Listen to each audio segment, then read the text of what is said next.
Isang malaking pinsala ang dala ng COVID-19 sa bansa. Bukod sa marami ang nagkasakit at nasawi, nagsara ang mga negosyo, nahinto ang mga serbisyo at natigil ang mga estudyante sa pag-aaral. Para masigurado na patuloy na makatulong at makapagserbisyo ang TESDA sa kabila ng pandemya, inilunsad ng ahensya sa pangunguna ni Secretary Sid La Peña ang Oplan TESDA Abot Lahat TVET Towards the New Normal. Sa unang bahagi ng Oplan, nagbayanihan ng mga kawani ng TESDA at nag-produce ng libo-libong face masks, face shields at iba pang mga personal protective equipment. Pinamigay ito sa frontliners at iba pang mga nangangailangan.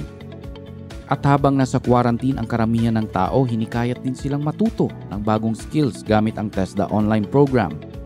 Halos 1 milyong katao na ang nag-register dito ngayong pandemya. Hindi kaagad mawawala ang banta ng COVID-19 at sinasabi nga ng mga eksperto na magdudulot ito ng malaking pagbabago sa ating buhay. Ang tawag dito ay ang New Normal. Sa New Normal, may strict social distancing sa classroom or workshop areas na ipatutupad ang TESDA sa pagpapatuloy ng training. Bibigyan din ng sapat na PPE ang mga learners.